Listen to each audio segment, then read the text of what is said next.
បាទឥឡូវយើងចូលមកចំណុចទី7នៃការដួលរលំនៃសហភាពសូវៀតក្រោយពេលមានការឡើងកាន់អំណាចរបស់លោក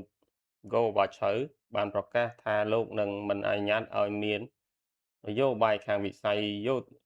មនោគមខាងវិស័យយោធាទៀតឡើយសម្ដីនេះបានដាស់ស្មារតីដល់ប្រទេសដែលនៅក្រោមរណបសហភាពសូវៀតក្រោយសង្គ្រាមលោកលើកទី2ដែលមានគំនិតដើរតាមលទ្ធិប្រជាធិបតេយ្យបែបអឺរ៉ុបខាងលិចប្រកាសជាប្រទេសឯករាជ្យបន្តបន្ទាប់គ្នាដូចជាអាល្លឺម៉ង់ខាងកើតជេកូស្លូវ៉ាគីហុងគ្រី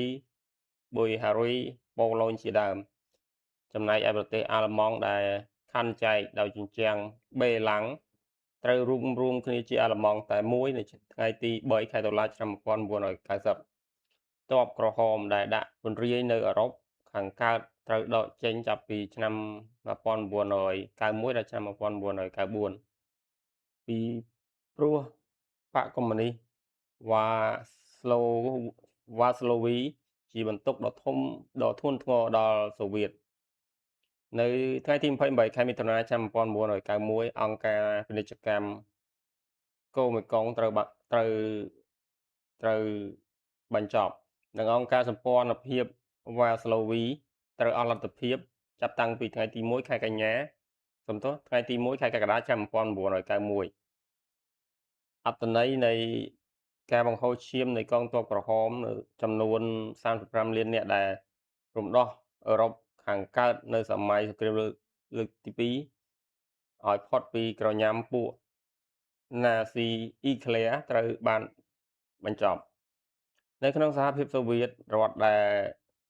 នៅតាមមាត់សមុទ្របាល់ទិកបានទទួលឯករាជ្យជាបន្តបន្ទាប់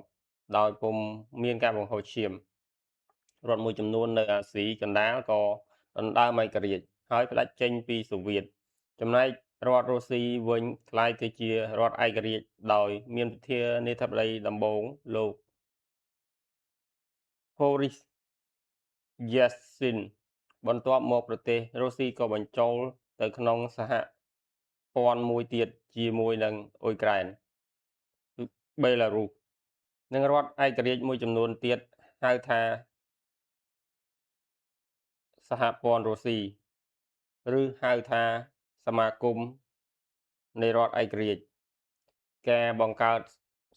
សហព័ន្ធរុស្ស៊ីធ្វើឲ្យលោក Gorbachev ដែលជាប្រធានាធិបតីនៃសហភាពសូវៀតត្រូវអស់តួនាទីនៅ